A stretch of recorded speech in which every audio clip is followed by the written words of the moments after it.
In 2022, Hollywood lost over $500 billion in market value due to the rising consumer classes in China, India, and the Arab states.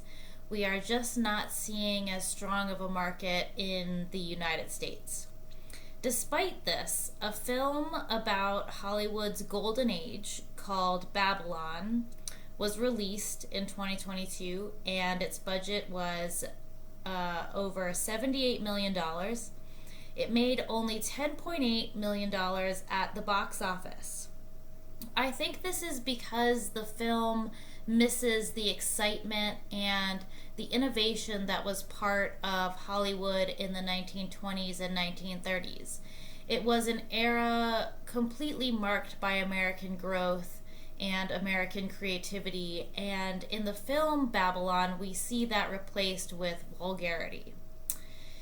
The film is set in Los Angeles, and the main character is Manny Torres, a Mexican immigrant and aspiring filmmaker who works odd jobs peripheral to the burgeoning silent film industry. Silent film was an incredibly lucrative domestic industry during the Roaring '20s. While there was some immigration, it was very controlled. And so the decision to include the protagonist as a Mexican immigrant is very interesting. In the film, Manny helps transport an elephant to a debauched party. And this party is at a movie studio executive's mansion. Elephants are not unknown for use in film. For example, Marilyn Monroe made one of her big public entrances at the start of her career on a supposed pink elephant. In this party, there is a massive orgy, cocaine, a lot of phallic symbols, and the elephant defecates on a man. Now, I understand that Hollywood wants to make things as shocking as possible, but this portrayal of a Roaring '20s party is just pathetic. Indoor plumbing was very different in the 1920s. People would think very differently about defecation inside a mansion, and so the fact that they wanted to make this shocking really avoids all of the other things that were going on in Hollywood at the time.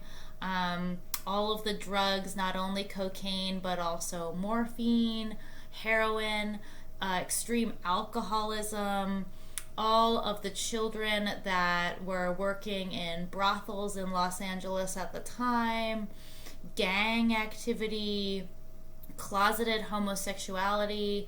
All of these issues are things that the film could have focused on instead, but they chose a defecating elephant. Manny crosses paths with a young actress, Nellie Leroy, at the party, and she is from New Jersey, and he's quickly becomes smitten with her.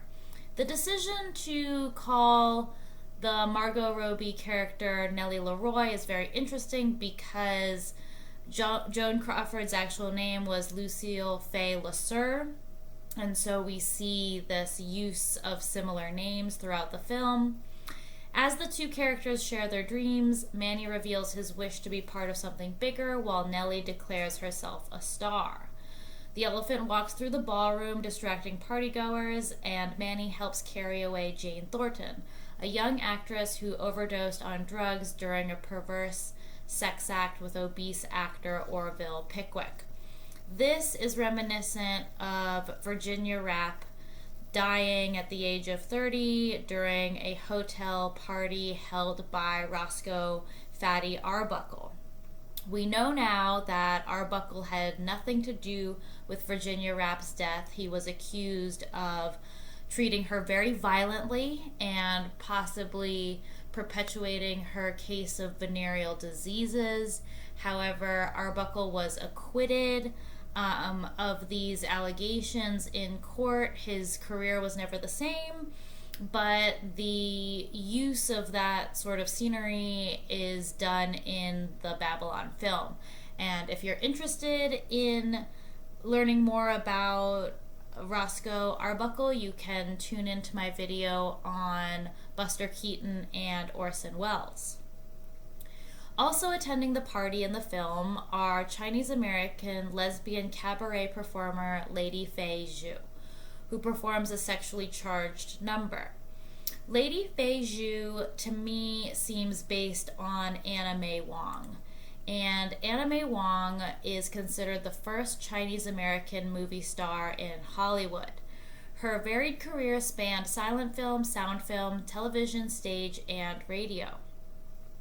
She began acting in films at an early age, and she was given a chance in Douglas Fairbanks' The Thief of Baghdad, similar to Barbara Lamar, and you can learn more about Barbara Lamar on my channel. She became a fashion icon, and she was frequently typecast in Dragon Lady type roles. She was voted World's Best Dressed Woman in 1934, and Babylon made sure to use similar portraiture, including posing with cigarettes, for their Lady Fei Zhu character. Anna May Wong was plagued by rumors of lesbianism, and this is interesting because that's something that Babylon uses. And so what Babylon uses is Lady Fei Zhu making out with the Nellie Leroy actress after a fight with a rattlesnake. This film is just very weird, and I think they tried to shock people and entertain them, and instead of focusing on what made 1920s films great, which was impeccable storytelling, great camera work, lush designs and costumes, and legitimate acting, they went the shocker route, and it just fails. And so as the party in Babylon winds down, Manny meets and befriends Jack Conrad, a benevolent but troubled film star whose wife has just divorced him. Out of gratitude, Jack helps Manny secure assistant jobs at the movie studio, such as finding a new camera for a mercurial director, Otto von Strasberger, to film an outdoors love scene. So while Conrad was a very prolific novelist of the 20th century, I believe the character of Jack Conrad was based on F. Scott Fitzgerald, one of our best beloved novelists in America, especially for his Great Gatsby. Fitzgerald moved to Hollywood in 1937 after experiencing an estrangement from his wife Zelda. So we see the similarity with the path of Jack Conrad, who's going through a divorce. Fitzgerald's time in Hollywood was not creatively lucrative. He was a screenwriter with MGM, and he was earning his highest annual income up to that point, about $500,000 in today's money. He spent the bulk of his income on Zelda's psychiatric treatment and his daughter's school expenses. He rented a cheap room at the Garden of Allah bungalow on Sunset Boulevard, the Garden of Allah being named for its former landowner, Allah Nazmova. In an effort to stay sober, he drank a lot of Coca-Cola and ate a lot of sweets. His life was marked by a romance with nationally syndicated gossip columnist Sheila Graham, and she was his final companion before his death. Graham remembered that she had not read any of Fitzgerald's books, and when she told him that, he went out to buy her a set of novels. After visiting several bookstores, he realized they had stopped carrying his works. The realization that he was largely forgotten as an author further depressed him. Director Billy Wilder described Fitzgerald's foray into Hollywood as like that of a great sculptor who is hired to do a plumbing job. Hollywood sucked Fitzgerald's creativity like a vampire. His failure in screenwriting pushed him to return to drinking, and he drank nearly 40 beers a day in 1939.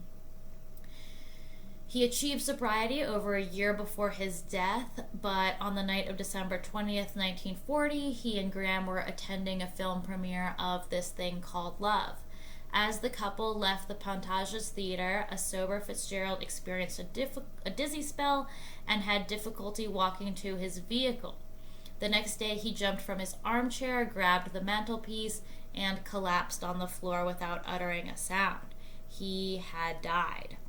This is different from the demise of Jack Conrad in the film Babylon. In the film, Conrad shoots himself in a hotel room and dies. And he does this because he's despondent over the state of his career and perhaps over the waning of old Hollywood. There are many people during the Roaring Twenties who shot themselves in hotel rooms. But I thought that this emulated the death of director D.W. Griffith, who did not shoot himself, but died of a hemorrhage in the Knickerbocker Hotel where he had been living alone for years. It's very interesting that Hollywood refuses to make a biopic about D.W. Griffith, and I don't know if this is because Griffith was a Southerner and there's just not a lot of Southern accents flowing around Hollywood. I don't know if it's because Griffith was born really poor. He was the son of a Confederate Army colonel in the American Civil War. He attended a one-room schoolhouse, and his father died when he was 10. Thereafter, the Griffith family really struggled with poverty. Griffith's films are probably some of the best-made American films to date. Everybody gets very upset about The Birth of a Nation from 1915, and indeed, when you try to find a Wikipedia entry or any articles about The Birth of a Nation, you can't find it. That's how frightened people are of it. And the same with Broken Blossoms, very strange. But what D.W. Griffith did was combine remarkable storytelling with the ability of the camera to show facial expressions. And so his ability to hone in on actors and actresses marked a departure from typical silent film, which was comprised of wide shots and scenic shots. And what Griffith did was he told stories that were familiar to Americans and that were important to Americans. And they were so important that he had 6 of his films preserved on the United States National Film Registry for being culturally, historically, or aesthetically significant. However, Hollywood continues to have a problem with Griffith. In 1953, the Directors Guild of America instituted the D.W. Griffith Award, its highest honor. However, in 1999, the Directors Guild of America president and the national board of it said that the award would be renamed as the DGA Lifetime Achievement Award. They stated that although Griffith was extremely talented, they felt his film The Birth of a Nation had helped foster intolerable racial stereotypes, and that it was thus better not to have the top award in his name. So instead of Hollywood focusing on actual people who revolutionized American film, who brought American storytelling to the forefront of the world stage, they're focusing on fear.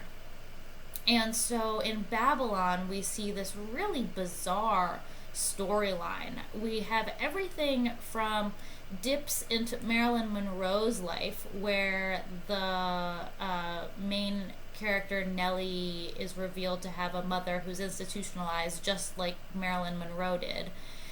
We're also seeing the work of gossip columnists. There's a character, Eleanor St. John, who I believe is based on Adela Rogers St. Rogers St. John was an incredibly accomplished gossip columnist, and she worked for the Hearst media empire. In Babylon, when Jack Conrad finds a cover story by Eleanor St. John about his declining popularity, he confronts her at home, where she bluntly explains that his star has faded and he, like her, will in time be replaced by industry newcomers. Eleanor insists he find comfort in the fact that he's immortal on celluloid and will live on forever through his films.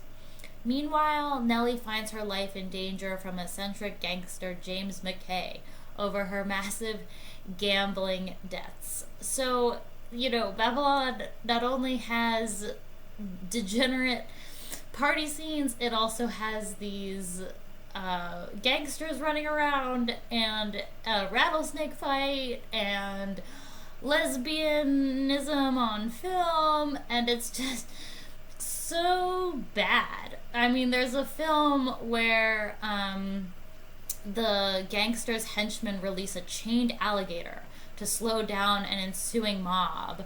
And there's also an on-set drug pusher and aspiring actor known as the Count. And the film tries to end at one point with Manny attempting to convince Nellie to flee with him to Mexico. She resists, wishing to accept her fate, but she eventually relents and agrees to accompany him. Now, the Mexican silent film industry was nothing like the American silent film industry. Silent films from Mexico at the time are usually include government propaganda. There was a lot of communist socialism in Mexico at the time, and so these were the groups who were churning out silent films, and they included national messages, messages of labor union unity, and that kind of thing. So this idea that an American silent film actress would go to Mexico is just so weird. And so in Babylon, the two decide they will marry and start a new life. But then Nellie reneges on her decision to leave with Manny, perhaps believing herself too toxic for him, and manically dances away into the night. So we have, is it a call to the wonderful song and dance numbers of Fred Astaire and Ginger Rogers? Is it meant to just be weird? I don't know. And then there's a montage that reveals newspaper clippings detailing how Nellie was found dead in a hotel room at age 34, as well as the eventual death of Eleanor at age 76. The Hollywood of the 1920s was not a forgiving place. There were many deaths of young starlets and young actors and everybody involved in film. And for more about these deaths, you can check out my Barbara Lamar video, you can check out my Pepe Lederer video.